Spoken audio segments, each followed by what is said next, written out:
All right, so this is gonna be the writing project. This is, I told you about what this is gonna be. Video games, stuff like that. Me and you are very well versed in this. We grew up with multiple video games. And I just want to know, what your opinion, not opinion, but what's your experience, singularly or with me, stuff like that. What are your opinions, stuff like that? I think they have quite an impact on our friendship as a whole, and we've had a lot of connection through video games. I remember the early days when we played a lot of Wii games. We had a lot of shared memories and nostalgia from such amazing experiences. I think they had us developed a lot of our skills and maybe a lot of our insights on how a good game should be made and how we should approach games such as these. So and then all our early Nintendo games, that's where it started. If it wasn't going out in the backyard and doing some weird riffraff or some sorts, but yeah, we had a lot of good experiences playing games together, and we always have played games whenever we go to each other's houses or really anything. So I think they have had a pretty good positive impact on our friendship as a whole. Now, separately from each other as singularly, individually, what's your experience with video games and stuff like that? Any sort of sentimental stuff like that, stuff you connect to video games. Well, I do think I have an emotional connection to certain games. There's a lot of games that had impactful moments. It's maybe a character's death or maybe some action moment. It's always had a reaction if it's a good enough game with actually good story or some action or some gameplay. But yeah, I think I have an emotional connection. But a lot of the games, it's hard to find games like that have an emotional impact, such as those, because they'd have to be really, really speak to the soul. But yeah, I think I've had a lot of impactful moments from video games. Now, being my friend for so long, obviously what my favorite video game of all time is, and what would that be? Well, I'd say your favorite game of all time.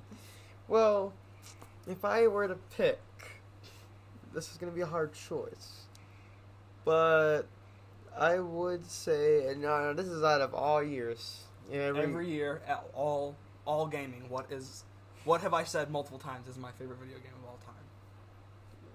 Well, of course, I'd say it's a game that we both have played before.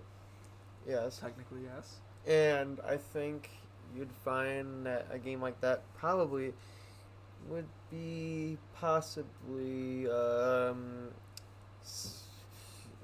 would say it's probably Skylanders. No, it's not. It's not so that. My favorite video game of all time, we both have played it technically, is that my favorite video game of all time is Shadow of the Colossus. Oh, yes. Now, for me, Shadow of the Colossus is... you're good. Shadow of the Colossus is probably one of the best video games of all time. Artistically, story-wise, character-wise, gameplay most times. But I have such a strong connection with that game because, in a sense, we've kind of grown up together in a sense. It came out in 2005, the year I was born. So it's 18 years old like I am right now. And I think there's something so powerful and beautiful with the game. It's not only a video game, it's a piece of artwork, in my opinion. I mean, you've experienced it. You didn't experience it how I've experienced how attached I am. You don't have that attachment still, but it's so moving to me, artistically, stuff like that. And I really like, the gameplay, the colossi themselves, the meaning behind what they represent, the corruption of one's player character, the idea of sacrifice that is permanent throughout the entire game, not only because of you killing the colossi, sacrificing themselves, but also, in a sense, sacrificing yourself at the end, because you know how it ends, you played it. Yes. And it's remained powerful to me throughout my entire life, and even before I had my PS4, 4 years ago, I think. Before I even played it, I was just so involved with it, and I think it's such a powerful experience to me.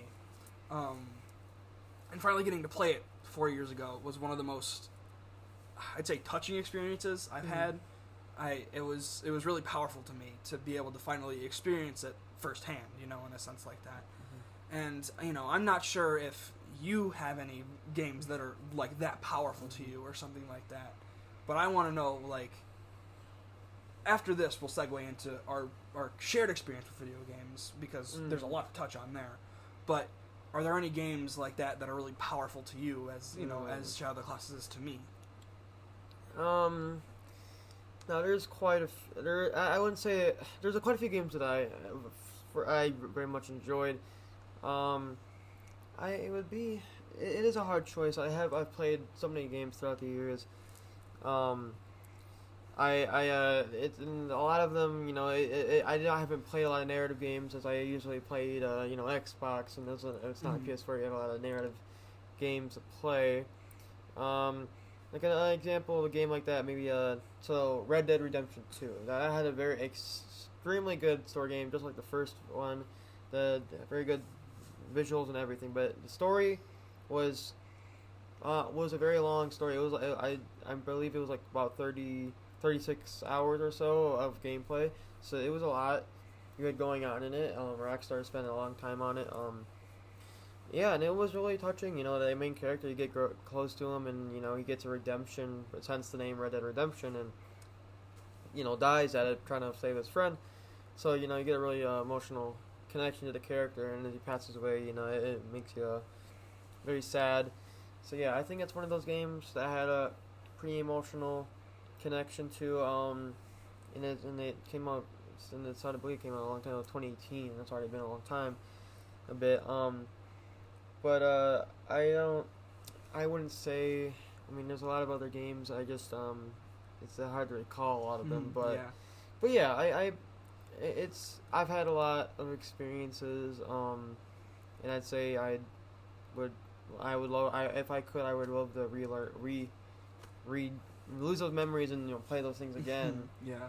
Because you don't really get the same experience from the first time again. I mean, if it has a different ending, yeah, you take those different endings, but you'll never get the first playthrough. You'll never get that first sitting ever again. So, yeah, it's what it was like. That you bring up an interesting point, because I do feel like that a lot. Like, I wish I could play a lot of games over again for the first time.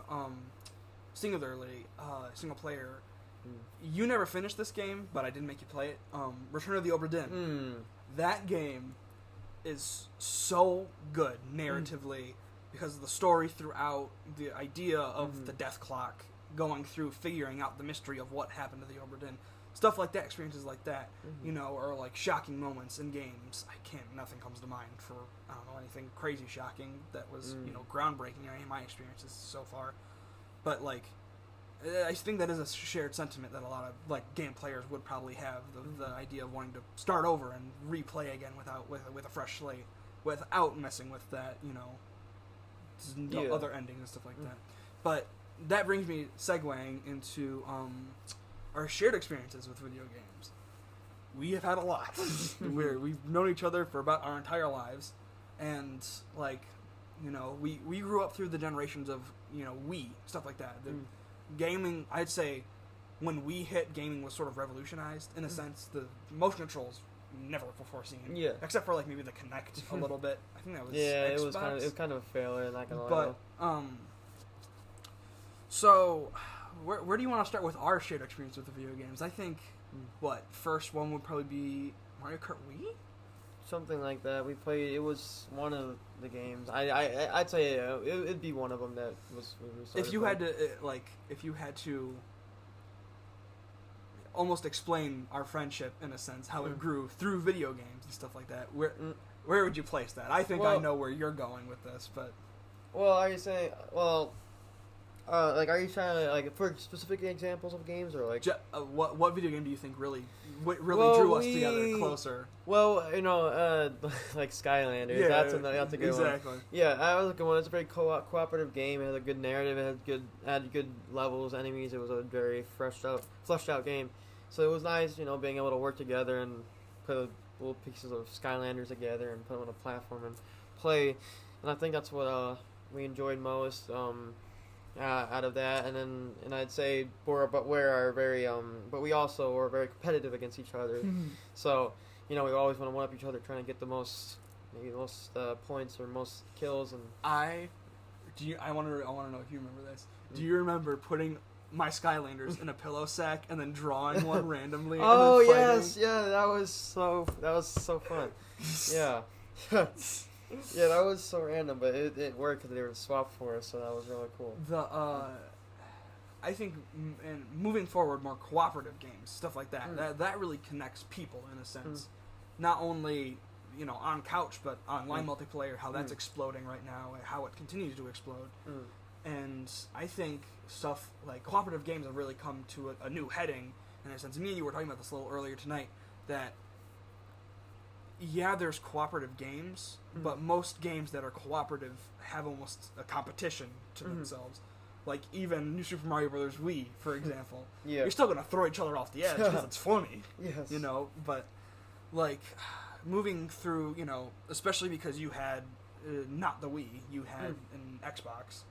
You had Games Pass, and you download a bunch of cooperative games, and we tried to do that, puzzle games, stuff like that. I'm trying to think. The only one that comes to mind is, do you remember that one game with the shadows where you had to stay? I think you had to stay in the light, and it was like the lights would reflect off this boulder. That. Yeah, and it was like that, puzzle games like that, and then we get games of the modern era, 2017, 2018, like Moving Out or Overcooked, stuff like that. I wouldn't say we have really really strong connections to those games, but still, in a sense, it's you have to be a little closer with those games. How cooperative they have to be. No specific moments come to mind when it comes to Overcooked or stuff like that, but the things that do come to mind, Skylanders, obviously. Yeah. I remember the battle arena in there, and I think it's very interesting how how our dynamic almost swapped. I was the one that would explode, get off the rails when I lost or whatever, and then you were the one that was super chill and thought it was hilarious. And now we play fighting games, and you, albeit jokingly, go off the rails every so often, and I think it's hilarious because I think it's very funny how you have been quoted with saying that it's not fun to play fighting games with me because I get in and then I immediately learn them and then it's over. Yes, exactly. That's a true statement from me. But I mean, even not even working cooperative with fighting games like that, stuff like that. More recently, All-Star Battle R, JoJo's Bizarre Adventure. That's been very fun to play, and and even if you're fighting, you're still almost connecting on a deeper level when it comes to reading your opponent in a sense. And it's stuff like that. You get to understand each other from a different perspective. Yeah, I mean, video games are not only something that can be brought, individually a powerful thing at My Shadow of the Colossus, your Red Dead Redemption, but it also brings people together in a sense in that, fighting games, cooperative games, stuff like that. You're still working together. You're not working together, but you're gaining almost a connection with the person you're playing with, in a sense. It comes to mind, Evo tournaments, Smash, stuff like that. Personalities in those games explode because you're getting a deeper connection with the players every time you compete, and it's almost like you're gaining a read and a deeper knowledge on your opponent, and that's why so many people, Hungry Box, stuff like that. Yeah. He's so popular because of how he's portrayed, his not upbringing, but his underdog story of maining a Jigglypuff and what's not 64. Melee, there we go. I had to think. But yeah, it's I think it's really interesting, especially even going back before home consoles, the arcade boom, where you're, working in an arcade with each other. Street Fighter's still in the arcades, You have to wait for the cabinet to be done, so you have to talk to people around the arcade while you're waiting for your cabinet to open.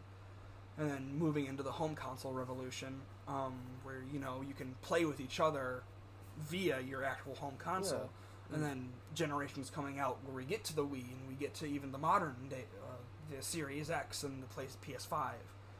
And the Switch, I guess. Well, I mean the Switch. Nintendo's always been kind of revolutionary in that sense of working together. And it feels very family friendly, but that's because they are. They're Nintendo. Yeah, I think video games are so like powerful in that sense. You know, like what so many people. What would you be doing now if it wasn't for video games? You know. Well, I probably wouldn't have many friends, but exactly. I wouldn't be really doing much. So many communities are born of video games, and I think that's really neat. So even if you're not getting a deeper meaning, you know, it's not a really touching piece of art. You even think, you know, you don't think it's art, but you're still using it as a segue or a movement to connect with people, and that's what's really, really nice, I think, especially about video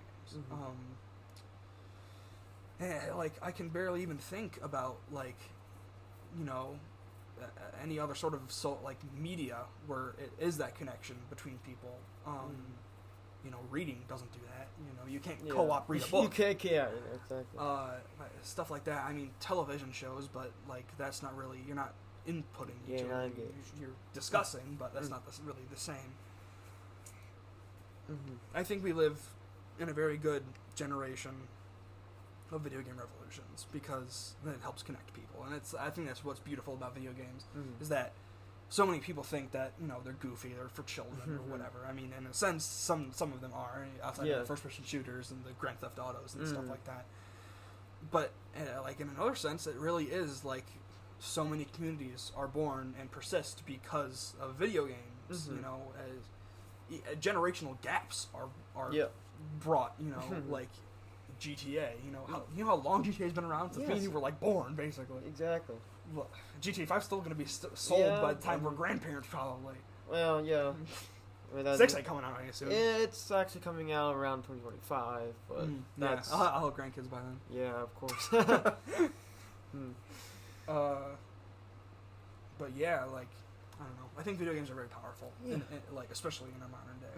Yeah, they bring a lot of people together, and they make a lot of connections between people, and you make a lot of good friends, great family. I mean, even rooting back to what I make you do all the time, I make you play serious single-player games just to watch what you react like. The Messenger comes to mind, where it was like a month-long journey of watching you beat this that game. was not a month, that was like 5 months. Yeah, it was like like month-long. Yeah, of course. 6 months, something like that.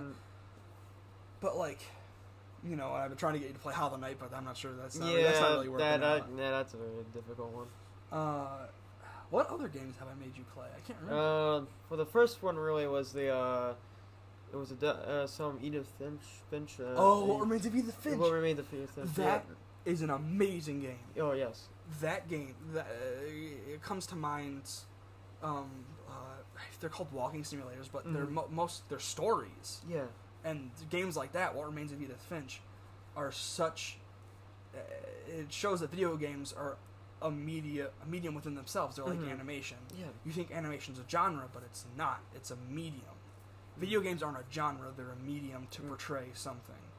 And games like What Remains of Edith Finch tell a beautiful story about death and loss, but persistence in the face of such things. Yeah.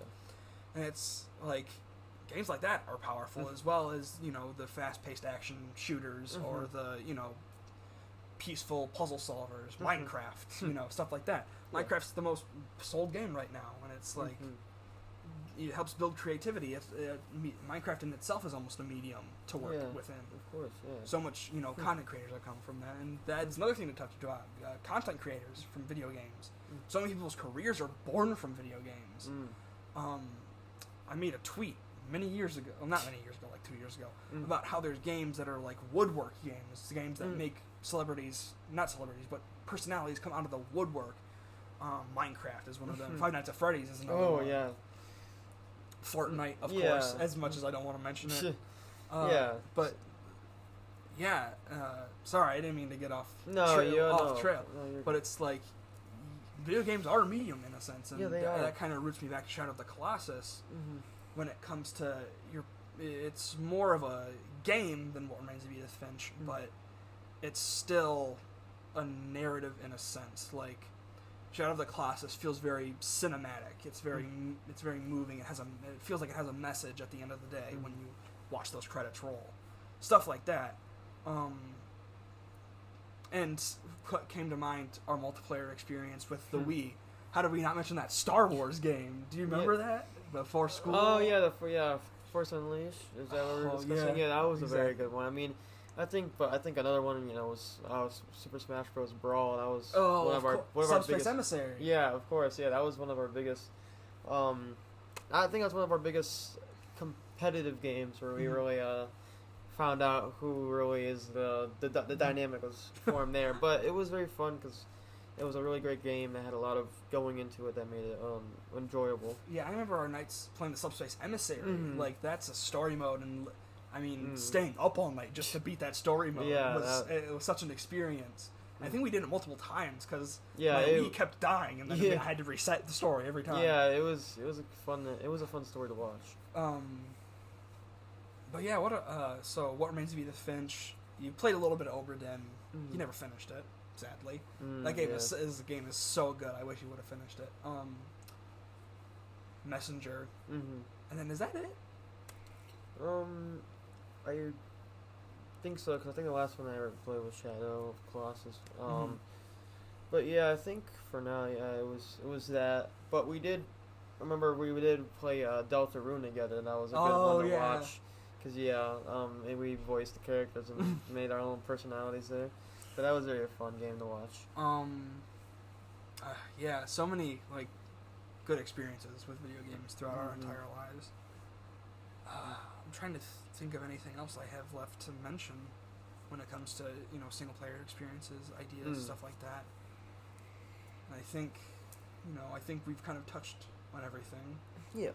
When it comes to the idea of video games. Forgive me.